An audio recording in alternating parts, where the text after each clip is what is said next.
makna kata, istilah, dan ungkapan dalam teks editorial. Kawan, materi pokok kita sekarang mengenai teks editorial atau opini. Masalahnya, kadang kita malas sekali membaca rubrik opini di koran. Salah satu alasan yang sering muncul yaitu karena bacaannya terlalu banyak dan kita tidak punya cukup waktu untuk itu. Nah, untuk itu coba deh kita ikuti 2 teknik membaca cepat berikut ini. Teknik pertama adalah dengan cara scanning, yakni membaca bacaan secara meloncat-loncat atau tidak dibaca kata per kata. Kita gunakan imajinasi untuk kata-kata tertentu yang menarik dalam bacaan. Teknik kedua adalah dengan cara skimming, yaitu membaca garis besar sebuah bacaan yang biasanya kalau dalam teks editorial berada pada beberapa paragraf awal dan paragraf akhir.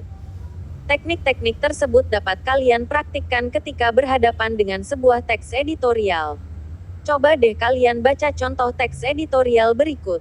Perhatikan, menjawab tantangan pendidikan dengan ICT di tanah air Indonesia, yang terdiri dari 17,000 pulau lebih.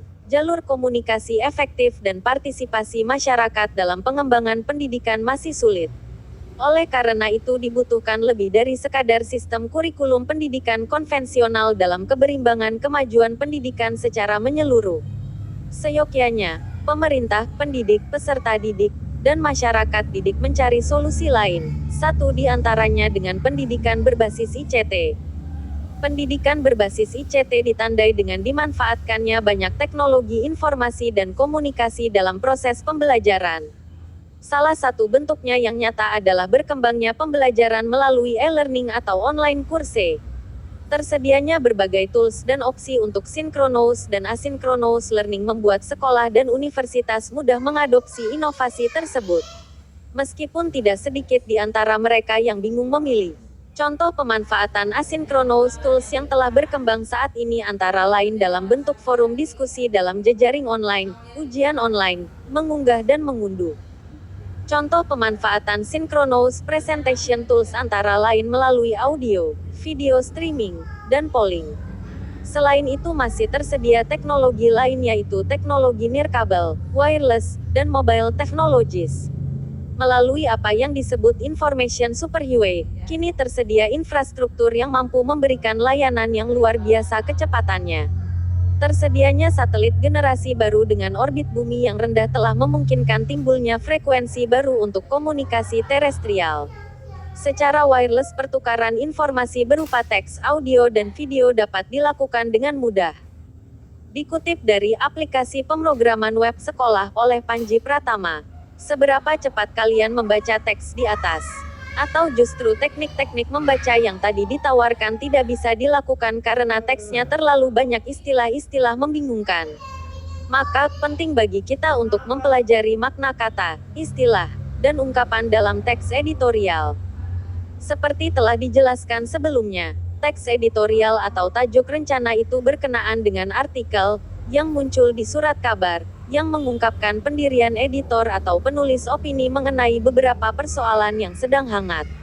Masalahnya terkadang penulis memasukkan kata-kata atau peristilahan yang sulit dimengerti oleh orang awam yang membaca. Hal itu karena penulis menyusun teks editorial tersebut sesuai dengan bidang permasalahan yang sedang tren. Dalam bahasa kamus, kata-kata atau istilah yang sering muncul dan asing untuk dikenali itu disebut jargon. Jargon dalam teks editorial terkadang berisi kata-kata atau ungkapan yang khusus dipakai dalam bidang kehidupan tertentu. Dalam teks di atas muncul istilah jejaring atau jaring-jaring. Dalam bidang teknologi informatika, jejaring bermakna website. Nah, ternyata di bidang lain, jejaring bermakna lain, seperti alat memancing atau jala, bidang perikanan, dan net atau sarana olahraga tenis, DSB, bidang olahraga.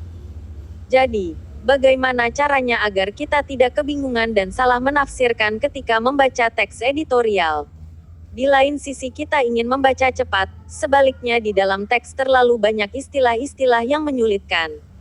Maka, tips berikut ini bisa kita lakukan ketika membaca teks dengan kata, istilah, atau ungkapan yang sulit. Tips ketika menemukan kata, istilah, atau ungkapan yang sulit. 1. Gunakan model membaca line by line. Baris per baris model membaca ini berupaya membaca kata-kata atau kalimat yang berisikan materi baru secara berurutan dari baris pertama sampai baris terakhir. Jadi, untuk bagian yang berisi kata-kata umum kecepatan membaca ditinggikan, sedangkan pada bagian yang berisikan istilah-istilah asing kecepatan bacanya dilambatkan. 2. Gunakan model membaca spiral, zigzag. Dalam model membaca ini, kita mengasosiasikan kata-kata sulit yang ditemukan dengan kata-kata sebelumnya atau sesudahnya. Dengan kata lain, kita gunakan hasil pemikiran kita sendiri dari penyimpulan terhadap kata-kata atau istilah asing yang ditemukan. 3. Gunakan model membaca rounded, melingkar. Pada saat membaca, kita hanya menggarisbawahi kata kunci yang kita kenali saja. Selebihnya kita menghubungkan keseluruhan makna bacaan sesuai dengan logika kita. Apabila ketiga model membaca ini masih sulit dipakai, kalian cukuplah mencatat istilah-istilah sulit di sisi kosong teks editorial. Setelah kalian selesai membaca teks tersebut, segera cari makna istilah-istilah sulit tersebut dalam kamus yang sudah dipersiapkan sebelumnya oleh kalian. Poin penting, untuk memahami istilah asing dalam teks editorial, amati dahulu judul dan topik bacaan. Gunakan kamus istilah yang tepat sesuai bidang khusus yang dikaji dalam teks. Sekian, referensi dari Kuiper.com.